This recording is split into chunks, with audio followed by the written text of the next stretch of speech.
Hello everybody, it's Dr. Novak.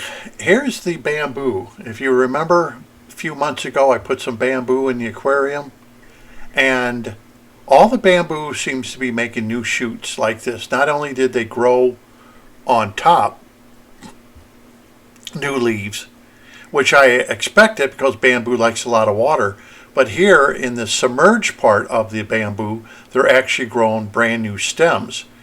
Now I really wonder if since I've never had bamboo and put it in my aquarium, if these new shoots that are grown on the bamboo will last. But anyhow, I thought I would show you this in case any of you are interested. I went to like Lowe's hardware store and they sold the exact container of bamboo the people had given me that you see here. And there's about like 16 stems of bamboo. I think it's like $25 or something, not bad for an aquatic plant. This is the goldfish aquarium out in the Lanai. And I was wondering if these would wind up just drowning, because a lot of times they sell marsh plants and they do good for a little while underwater and then they just eventually drown. They're not true aquatic plants, so they won't last. Like I said, I've never had bamboo. If anyone's had bamboo, and let me know, will that new growth make it, or will the plant just wind up drowning eventually? The trapdoor snails I bought, they're still alive. This is a close-up of the goldfish aquarium.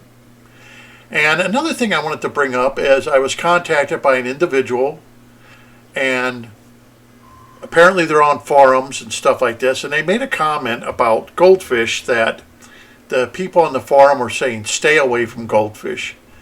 Apparently people have caught on to goldfish that they don't last, they get sick, that not that many people are very successful with them, and she had a concern about that.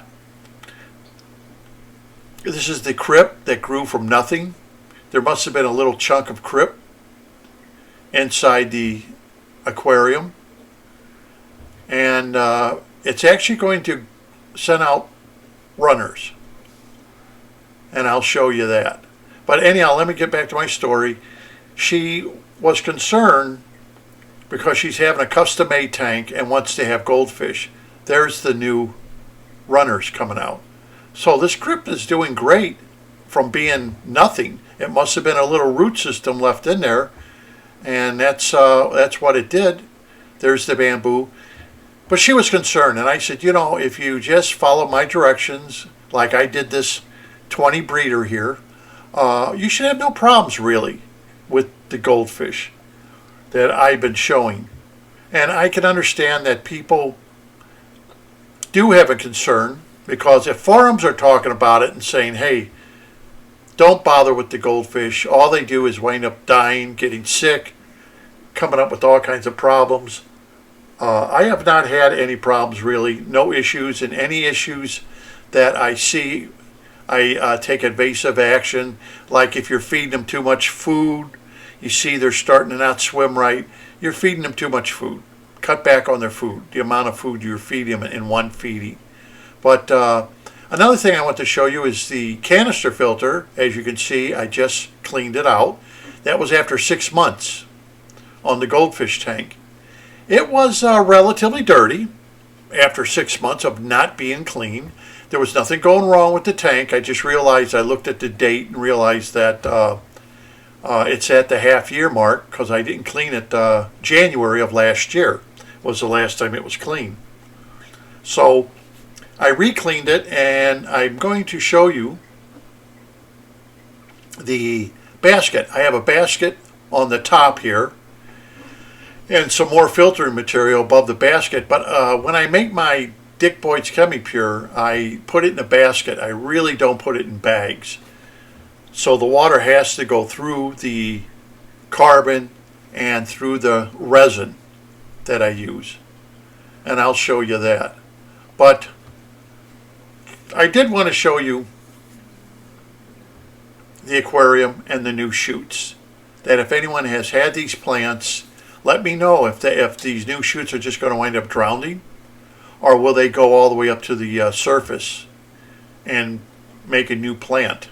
Because I've had bamboo before, I'm just saying, where it was in a pot or something like that, which you can buy at a store.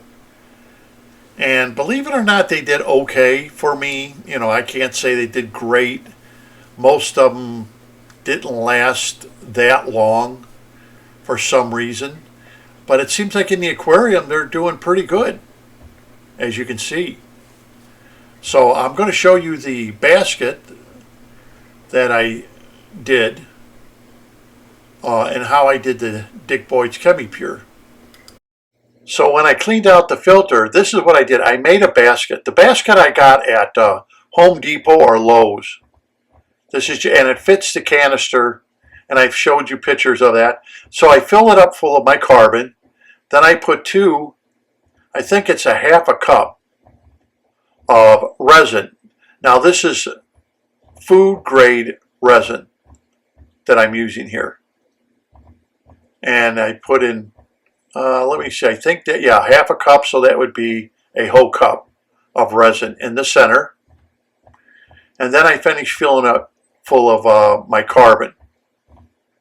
That way the water is forced through this basket. Instead of putting it in bags where the water can go around the bags, I put it in this where the water has to go through this basket and has to go through the carbon and has to go through the resin. And the reason I use the resin is, believe it or not, I did a video on it that the resin will actually take water and turn it into zero water, meaning that any hard water you have, any salts that are in there, it will take it out. It will remove it. It's great if you have hard water situation, or if you have a lot of minerals in your water that you want to take out. So that's how Dick Boyd's does it, though. Basically, it's carbon with food grade resin. And it's been like that for, I don't know, as long as I can remember, 30, 40 years of how Dick Boyd has made his. I do have a video on how to make the Dick Boyd's ChemiPure and buy the resin. You buy the resin right off of Amazon. Food grade resin only. They have different kinds of resin, but this is food grade, not the kind that you would put into a machine. Now here's the Asta-120 light. This is from Mark. Mark says, I have a prime freshwater LED lights on my 50-gallon that you have featured. I've had to lower the red and blue on them, and I am running about 60%. The best light I have ever had is the picture Amazon light you told me about, which is the Asta light 120, and I'm using. Let's see, I have pretty much zero algae and I have to trim every week because of the explosion of plant growth. This tank is on autopilot, the tank you're looking at right now. The mangrove I bought, which you can see in the first picture, and the back from Florida, is growing well and gets some side lighting only. The 3 I had in the 50-gallon all died. I'm impressed, and if I was doing it all over again, I would not have purchased the big money light on the 50-gallon from Waterbox, and would have put 2 of the Amazon lights, that would be the Asta lights, that I have talked about in my video.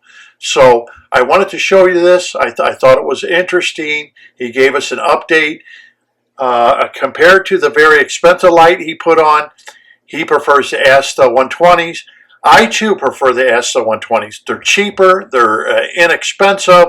2 of them will cost you $160 compared to maybe $300 or $400, or over $300 some dollars for one tuna sun.